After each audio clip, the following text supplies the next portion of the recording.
आपल्याला मार्गदर्शन करतायत पर्यावरण तज्ञ अतुल देऊळगावकर सर. आपण कट्ट्याला पुन्हा सुरुवात करूया. हा जो आता जी स्थिती झालेली आहे मराठवाड्यामधली, ती अशीच पुढे होण्याची शक्यता किती वाटते हा एक भाग. हे टाळण्यासाठी काय करता येईल किंवा याबद्दल काय वाटतं तुला? म्हणजे ला निना किती दिवस चालणार आहे ह्याचा काय अजून अंदाज. एक तर काय खूप लॉंग टर्म याचे फोरकास्ट नसतात, पण ला निना कदाचित 1 वर्ष पुढे चालू शकतं. जसं आत्ता सांगितलं की पुढच्या आठवड्यात पुन्हा अतिवृष्टी होणार आहे असं हवामान खात्यानं सांगितलेलं आहे. कारण पावसासाठी जे काही 14-16 घटक आहेत ना, त्यातले काही ऐन वेळेला बदलतात. म्हणजे मध्येच कुठतरी कमी दाबाचा पट्टा आला की ते सगळं वळून जातं. आपण बघतो ना, मान्सून येताना अंदमानहून निघालाय पण केरळला यायला वेळ लागतोय. तर त्यात अनेक फॅक्टर्स आहेत. पण तरीही मला असं वाटतं की अशी अतिवृष्टी होणार याला आपण तयारी ठेवली पाहिजे. मग ती कशी तयारी ठेवली पाहिजे? तर एक आपल्या शेजारचं चिमुकलं बांगलादेशचं उदाहरण आहे. बांगलादेशमध्ये ढाक्याला international centre for climate change and development नावाची संस्था आहे, संयुक्त राष्ट्रसंघाची. मराठवाडा ही सध्या हवामान बदलाची केंद्रभूमी झाली, इपी सेंटर आहे.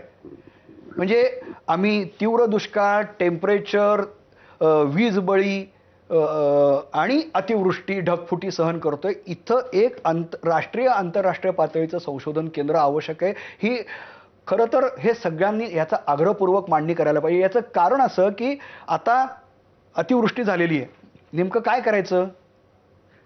परत बांगलादेशचं उदाहरण देतो. तिथं खारं पाणी नद्यांमधनं शेतामध्ये घुसतं. तर खाऱ्या पाण्यात तगणारा तांदूळ त्यांनी शोधला आणि सगळ्यांना दिला. पाणी जास्त काळ जर शेतामध्ये राहिलं, त्यांनी तरंगती शेती केलेली जी आता याच्यामध्ये अडॉप्ट केली जाते आसाममध्ये. आम्हाला आता खरा प्रश्न आहे की 1 महिनाभर शेतात जाता येणार नाही. पण समजा ऑक्टोबर अखेर नोव्हेंबरमध्ये शेतात गेलं तर रबीला काय पेरायचं हे देशातल्या राज्यातल्या शेती संशोधकांनी येऊन सांगितलं पाहिजे. आम्ही पीक बदलायचं का? सोयाबीन घेत होतो, नंतर हरभरा घेत होतो, आता कोणतं पीक घ्यावं? का आम्हाला वेगळंच काही पीक म्हणजे ज्याला वृक्ष शेती म्हणते तशी करायची का औषधाची शेती? काय नेमकं करायचं?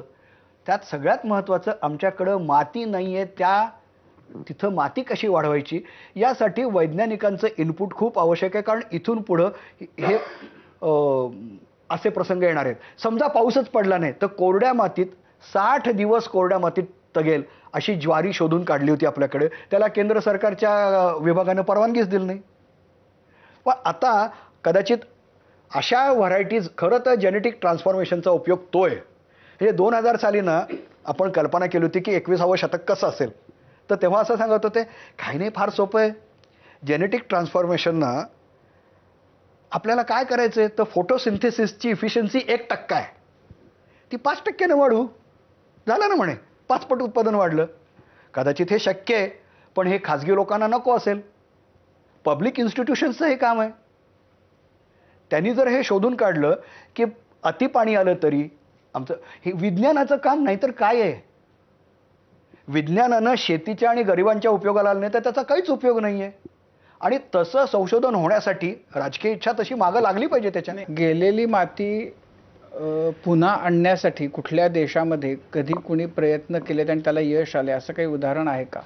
की अशी तर परिस्थिती आणखीन अनेक भागांमध्ये यापूर्वी कुठं कुठं ओढवलेली असेल की जिथं तुमची चांगली माती वाहून गेली आहे. ती खूप दीर्घकालीन प्रक्रिया आहे. पण चीनमध्ये वाळूपासून माती तयार करतात.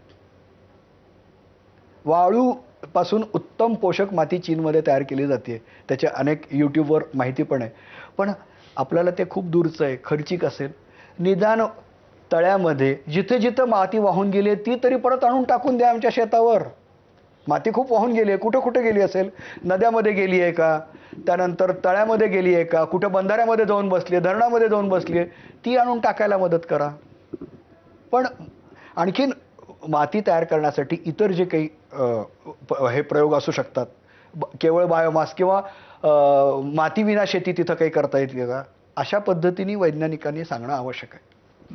मध्यंतरी आपल्याकडे वाजपेयींच्या काळापासून एक नदीजोड प्रकल्पाबद्दल चांगली चर्चा सुरू होती. मध्यंतरी ती बंद पडली. आणि दुसरी अशी की मागे 2014ला फडणवीसांचं सरकार आलं तेव्हा मराठवाड्यासाठी एक वाट